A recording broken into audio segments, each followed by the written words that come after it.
President Joe Biden rolled out his new executive orders on gun control Thursday, and, well, they sound about like you'd expect if Joe Biden were to talk about guns. Meaning they're stupid and don't really make a whole lot of sense.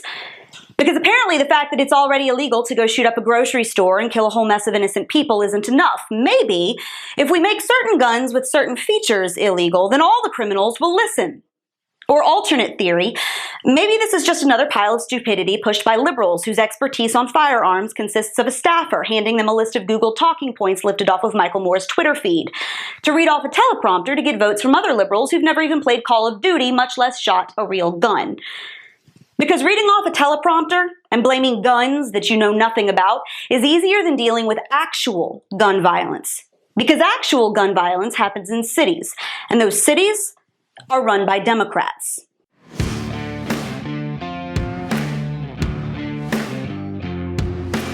In his wish list of anti-Second Amendment demands, President Joe Biden is targeting so-called ghost guns that are rarely used in crimes, pushing for red flag laws that would strip Americans of their legal due process, and going after concealed assault-style firearms. Now, what the frick are those, you might ask? Well, the definition changes from day to day. See, sometimes it's about the magazine capacity, sometimes it's about bump stocks. Today, it's about arm braces, which magically turn a pistol into a rifle. So now a gun doesn't actually have to be a rifle, it just has to kind of look like one. When Politico tried to describe them, it sounded like a stroke victim reading from a Latin dictionary, and I quote, "More than 100 House Democrats wrote to Biden last week urging him to take action on the concealed assault-style firearms, which is similar to the one used in the Colorado shooting in which 10 people were killed." Now, I'm not fluent in stupid, but we've been around this mulberry bush enough times now, so let me translate this puddle of word vomit. An assault-style firearm, not an assault weapon, now we're just talking about assault-style weapons or ones that might be similar to them, is a scary boom-boom gun, typically matte black, which means they shoot faster, that uses .452 caliber ammo, or something, we're not really sure, that fires somewhere between 3 and 127 rounds per second. It's semi-fully automatic and can hold up to 200 shell bullets. Can be handheld, concealed under a biker jacket, or mounted on top of a Ford F-350 that's been converted into a tank, and the mere sight of which scares the bejeezers out of urban liberals who for some reason think laws keep mean people from doing bad things. See, words have no meaning anymore, so we can just make stuff up, and it's totally cool. Like math is white supremacy. Free daycare is infrastructure, speech is violence, men are women, and AR-15s can blow up buildings. And who cares if it's actually true? People will believe it, and we can pass laws that sound tough and ultimately do nothing to solve any of the problems.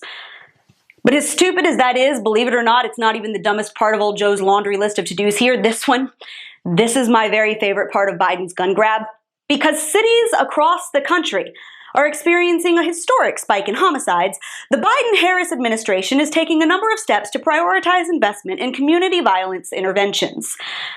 Holy crap on a cracker. You know why cities are experiencing historic spikes in homicides? Besides the fact that they're run by Democrats who suck eggs and have forced people to live in impoverished, crime-ridden sewage drains full of drugs and death for generations, y'all shoved people into their homes, told them not to go outside or they'd die from a virus, decimated the economy, and then cut the police budget, morons. What did you expect? You called all the cops racists, you slashed their funding, hundreds of officers were either laid off or quit because it was safer than getting labeled a Nazi for having to shoot a dangerous criminal, and you replaced them with violence interrupters who were supposed to solve crimes with free hugs and sprinkles. And while Black Lives Matter was burning down the country and Kamala Harris was bailing them out of jail, homicides spiked more than 50% or more in a dozen U.S. cities. In Minneapolis, the city council stripped $1.5 million in funding from the police department.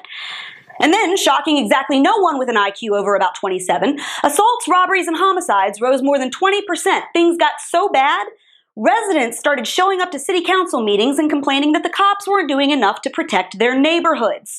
In New York City, while Mayor Bill de Blasio was cutting $1 billion from the NYPD, murders in the Big Apple went up 40%, including a 1-year-old boy shot at a barbecue and a 29-year-old father shot as he walked across a street in broad daylight holding his 6-year-old daughter's hand. LA County was recently forced to put $36 million back into their police department after a 34% spike in homicides and a 35% increase in gun crimes in one of the places with the toughest gun control laws in the country. That happened after LA city officials cut $150 million from the LAPD, and voters approved 10% of the city's general fund for non-police public safety efforts, all because Black Lives Matter pitched a fit. In Chicago, murders jumped 50% in 2020, the same year that Lori Lightfoot pushed a spending plan that cut the police department's budget by about $59 million. And how did all of this work out for y'all? But apparently the fact that cutting your police force leads to an increase in crime is too hard of a concept for the Biden administration to grasp, so instead, they blame the guns and try to make it harder for law-abiding citizens to get them. So it's not enough that the cops won't be there to protect you, now you won't be able to protect yourself.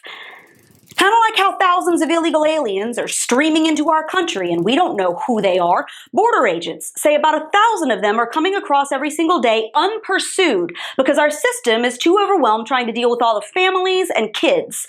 So God only knows who's just meandering across or what they're bringing under their ponchos.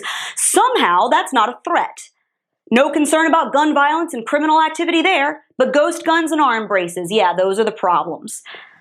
Or maybe the problem is we've got a bunch of left-wing lunatics who couldn't tell a 9mm from a shotgun, who can't get a handle on the crime in the cities that they run that exists because of the policies that they push, who kowtow to activists they can't appease, and who are blaming citizens and white people for criminals who aren't going to obey the laws no matter how many of them you pass, because that's what makes them criminals. And if you liberals gave a crap about gun violence at all, you would deal with the mess that you have made in our cities, in minority neighborhoods, and at our border. And frankly, I'm not holding my breath. And that's your Reality Check, America. Make sure you subscribe to our YouTube page, like us on Facebook and Twitter, and stay sane out there.